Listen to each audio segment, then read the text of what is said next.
Hello, everyone. Hope you're well. It's been a really, really busy week since the last vlog. I'm feeling very positive and buzzy again. I think I was just getting run down. You know how it is. But I have been kicking off the game jam that I'm working on.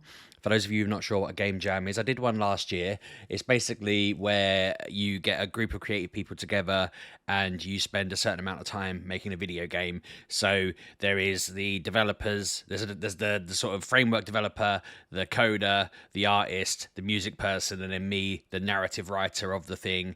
And then we all just kind of work together to make sure that it all kind of fits and works within the box of the game. And that's been awesome. There's been a couple of bits where I was like, I don't really get it. When I was in my kind of lowest sort of funk, I wasn't really sure what we were doing, and I couldn't make head nor tail of it. And I think I had a really good night's sleep, and then the next day I was like, okay, my head works now, I get it. And it's just been really fun. We're making at the moment, I mean, I don't know if it's going to end up this way, but at the moment it feels like it's a bit of a dark theme. It's about like navigating the mind and negative memories and stuff like that. And I'm not going to go into too many kind of spoilery details because it's a game jam and it's early days. It could all change. It could be something completely different in 3 weeks time. But at the moment we're sort of barreling through week one, and it's looking really good. So I'm very, very excited with that. It's going to be a stealthy Metroidvania style platforming game, which hopefully people will enjoy playing when it's out. You'll hear more about it. You'll definitely hear more about it as it comes and when it's out. Beyond that, it's been a nice sort of time. I'm excited. Obviously, Best Thing from Barcelona came out, and the feedback to me has been really positive on that so far. I feel like we need to probably mention it more. People don't realize it's out yet, and everyone I've kind of mentioned to have gone, I'm following all the right places. I haven't seen that. So if you haven't seen it yet, go look at Kev's channel, Best Thing from Barcelona. It's there. The podcast is also out. We're not very good at announcing that either, so that's on me more so. I would say that I'm supposed to be telling everyone that that's there, but it's on Spotify, it's on all the other platforms. It's basically me, Kev, and Chris doing Best Thing from old style, talking about our trips after the fact, while you can watch them on YouTube as well. I'm loving doing this, and it's been very exciting and very fun. It's also been very, very therapeutic for me. Like, as someone who has been a hermit for the past, like, God, even before COVID, like I didn't really like going out before COVID. And then I had 3 years where I was able to sit at home and work and not really have to go out much. And I feel like I really got it in my head I couldn't do any of this stuff and didn't really want to do it. And I know that when we went to Cornwall as a family, I was really, really anxious the whole time and felt like I was ruining it for everybody else, which I know my family didn't feel that way. But I felt that way. I felt like any time I had to tell the kids to behave, or any time that Claire felt a bit stressed about something, that it was my fault for being there. And if I wasn't there, it'd be fine. And, you know, when they come back from their other little holidays without me, they're like, yeah, we had a great time. And I'm like, of course you did, because I wasn't there. And I know that's not what they mean. But that was me being silly and being a bit downbeat. And now I'm kind of like, no. This was just me being silly. I'm okay. I can do these things. Going on these trips with Kev has been really good for just showing me that I can handle being out and about at these places. I can handle being somewhere new. I don't have the anxiety of going out to a new area and trying to figure it out on the fly. Obviously, it was. I think Barcelona would have been harder if I'd been carrying Ben around and keeping an eye on him all the time. But don't get me wrong, like it's not easy going out with 3 kids. But at the same time, I feel like the stress of being somewhere new was enough of a problem on its own without adding the kids on top. And now we're going to Lanzarote in August, and I'm thinking that's going to be fine. I'll be okay. I'm convinced I'll be fine. Like, I'm going to prepare myself, but I'm convinced it's going to be absolutely good. We've tailored it to a way that, you know, we're not going to be absolutely going nuts. We're going to take the kids on the submarines that I went on with Emily years ago. We're going to maybe go on a boat with a glass bottom. There's a zoo there. There's a water park there. We're going to chill out a lot around the pool. You know, we're trying to work out whether Ollie will be okay with the loud music on. It turns out, for example, he absolutely hates the Macarena. He got upset about that this morning. He wanted to pause the telly so he could finish what he was doing and leave the room, and Ben wanted to play it immediately. And I kind of thought, well, holidays in like anywhere on a hotel, they're going to have a kids night where they're going to be playing songs like that. We're going to need to sort Ollie out a way that he can just be like this the whole time, listening to something on his headphones or whatever. He'll be on, I know what it'll be like. We'll be sat in the bar area. Me and Claire will be drinking. Emily will be getting away with as much like Coca-Cola and whatever as she can. Ben will be dancing, and Ollie will be sat on his iPad just with his headphones in, just chilling out, which is exactly what we want. Everyone doing what they want. But I'm super excited about that. And yeah, we're going to Turin next for Best Thing From, which is hilarious because it's meant to be the best thing from every city in the UK. But here we are, we've done Wales. I know Wales is part of the UK, but we've done Wales, Spain, and now Italy. And it's like, okay, we really need to do some UK based cities. We really need to go and make a plan of some places we can go in the UK next, which I guess we will. We'll get there. It's no rush. We shouldn't have set the rule. It shows how much we plan ahead and how much we think. We shouldn't have set the rule off the bat that we were going to be doing the UK, but I'm loving it. I'm excited. I'm actually weirdly really looking forward to the journey home, nipping in the airport and getting everyone sweets. I've got it wrong twice with Ben so far. I got him what I thought he'd like. I can't remember what they were now, some American sweets, and he hated them. Then he asked me to get him jelly beans, and I got him jelly beans. I got him a massive bags of jelly beans. So it was like one big bag with 30 little bags in, and he opened one bag, put one in his mouth, and just spat it out and was like, I don't like them. And I was like, try another one. It's probably the flavour. He tried a few. He spat every single one of them out, and he was like, they're too squishy. And I was like, fair enough. Okay. I don't have anything else. I bought a backup bag of sweets that was for everybody. You can have some of them. And he was like, I only like the orange ones. So yeah, this time I'm going to try and get him something that he'll like, probably lollies. I almost got him a Chupa Chup lolly that's full of lollies, and I didn't get it. And now I'm like, oh, I wish I'd just ignored his wishes and got him what I knew he'd like, because he was like, get me a lolly. But bless him, he's funny. I feel like he's going through this real phase now of he's understanding what he wants and likes or what he's interested in, or he likes the idea of things. But he's also in that position where, I mean, it's funny seeing the different journeys, because I in my head, in my mind, we are just, it's a matter of when we get Ben diagnosed as autistic. Like, he fits all the signs, every bit of knowledge I've got about it, he fits it. I'm not seeing zebras where there's horses. I'm seeing, you know, sheepdog genetics where there's sheepdog genetics. Do you know what I mean? It's very clear to me. But he's much happier and calmer and getting on. I feel school are very prepared for him, and they've been very good at just managing his needs.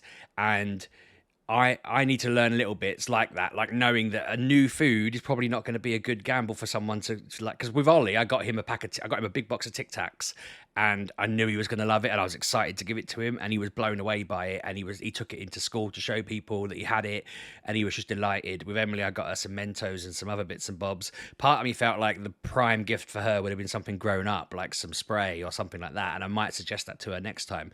But I know them. I know them inside. Whereas Ben, I knew he would want the lollies, but he was like, I want this. And he spent the whole 2 weeks going, don't forget my jelly beans. I want jelly beans. Get me jelly beans. Get me jelly beans. He like obsessively was telling me about it. And I was thinking, in hindsight, I should have got him a pack and gone, okay, have this little pack to check you like them. And from now on, I will. Talking about Ben and the whole diagnosis thing, we've got a meeting later today with school about his, or Claire's going, I'm at work, but we've got a meeting about his progress, and they had a bit of a chat this morning about how he's sort of catching up to the start of, so he's midway through year one, and he's kind of behind, he's sort of at the start of year one level, but he's the youngest in the year, so his birthday's in August, and, you know, that means that he was literally the youngest person in the school when he went by a long shot. I say by a long shot, I think there was him and someone else who had the same birthday, but otherwise they were the youngest by miles. And yeah, it's affected him in a way that obviously everyone else is developing a bit quicker because they're older. And then he's the kid kind of going, oh, I'm keeping up.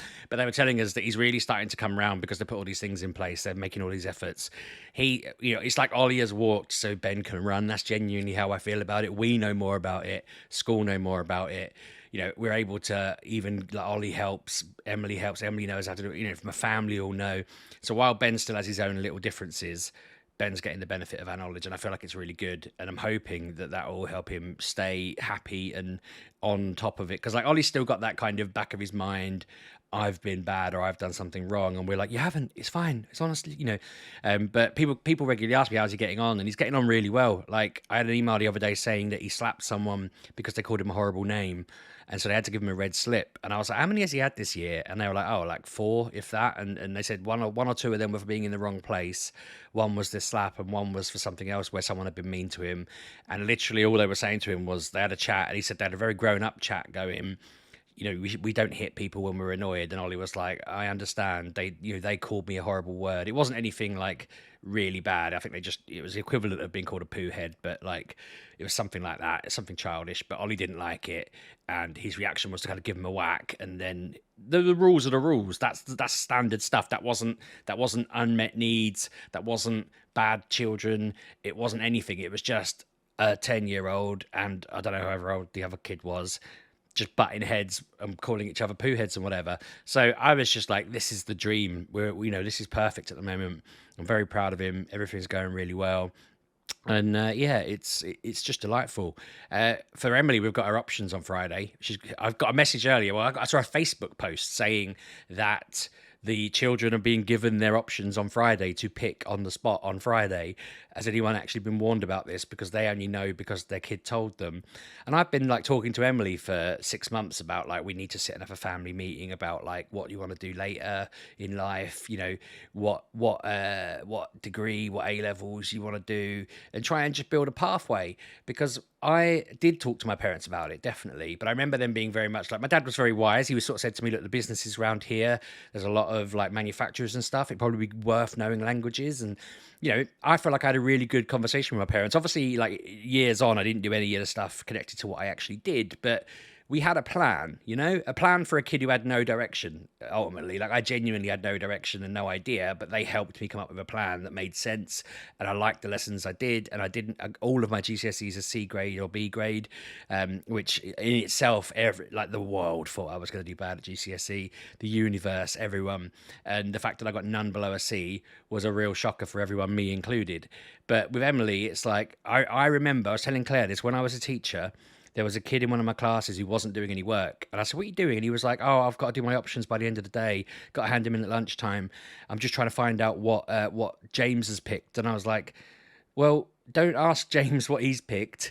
Like, what's on your list at the moment? And he was like, oh, I'm doing PE, geography. I'm going to pick music. And I said, what do you actually want to be when you leave school? And he was like, oh, my dream job would be an F1 engineer.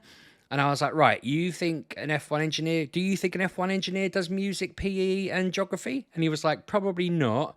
And I was like, shall we Google what an F1 engineer needs to do to get a job at F1? Let's look up a company. Like, what's your favourite F1 company? And I can't remember who he said, and McLaren, let's say. And we looked it up, and they had a job opening in engineering, and it was like, right, must have a degree in this, that, and the other. I was like, okay, let's have a look at the best uni. We don't have to look at all the best unis, but let's look at the best uni and see what they want to get into their uni. Oh, okay, look, you need these A levels. What does the school need for you to do these A levels? I think it was something like maths and physics and stuff like that. You know what I mean? And I was like, okay, the school does have a separate science and a maths and this kind of thing. What are your grades like in maths? And they were like, oh, well, I'm getting A's. I'm getting A's in science and maths. I'm really good at it. And I was like, okay, so shall we swap this for like extra maths and maybe triple science instead of double science with music or whatever it was? I'm not disparaging those lessons. It was just, it doesn't fit, as I'm sure you get. And he was like, that makes sense. So we sat and we went through it, and then I was like, right, okay, so here it is. These are the lessons. How do you feel about this? Are these lessons you would like to do? Are these things that interest you? He was like, yeah, these are all things that interest me. And I was like, okay, and you think, like, if you could do really well at them, would you want to do these A levels? And he's like, that sounds like a plan. And honestly, it must have taken like 20 minutes throughout a lesson. I was doing other things, but I kept coming back to him with ideas. And I really felt like, okay, if I hadn't have had that conversation, that kid would have been doing the equivalent of like PE, music, and geography, and he'd have been going, I can't become an engineer now. Like, it's still my dream in my 30s, and I never did it. So I said to Claire, I wish I'd written his name down. I could have been keeping an eye out for him. I doubt. I'm not sat here thinking that kid went on to be Lewis Hamilton. I'm not thinking that. I'm sat here thinking, no matter what he did, he had a better bloody chance of actually doing what he wanted to do than he did before I spoke to him. And I want to have that conversation with Emily, but bless her, she's like me. She takes after her dad. She has no idea what she wants to do. I think she wants to work in the art kind of sphere. We had a long chat about how everything behind me is designed by a graphic designer, an artist. Someone has designed every single thing, even the shelves, even the bookcases, even my glasses. I'm an artist. I designed my beard. Someone's designed the clothes. All of this stuff, even though it's got tech inside it, it was designed by an artist as well to look all swish and cool and new and effective. And like, there's video games. I'm forgetting my fingers. Video games. Even that board, this stuff. Oak Furniture Land would have just got someone to design that before they built it. And she was a bit like, I never thought about that before. It would not have occurred to me that someone designed what all this stuff looks like. And I was like, exactly. See, come on.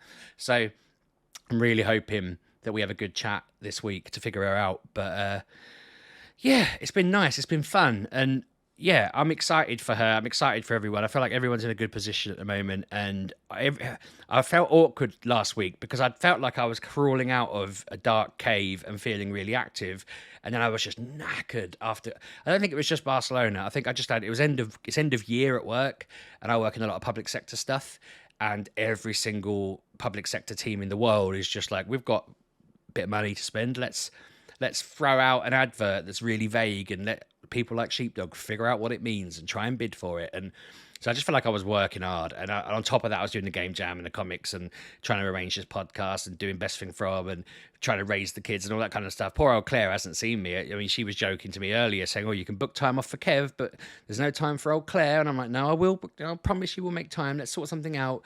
I feel bad for her, but I mean, she's probably loving the fact she has to put up with me all the time.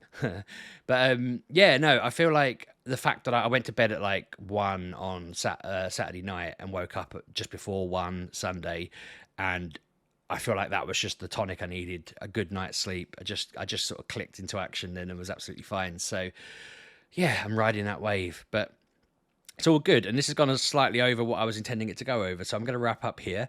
I hope you're all good. Let me know your thoughts in the comments. Are your kids picking their options this week? What did your kids do for their options? Did they tell you that they had options to pick, or did they just pick them, come home and go, I'm going to be a clown, I'm going to go to clown college? You know, it's wild to me that there's going to be so many kids going home on Friday telling their parents that they picked whatever the dossiest old thing was. And I did that at college. I mean, I did a law A-level for a year and then drew a picture in the exam. I dropped sociology in year 2 because I didn't like the teacher.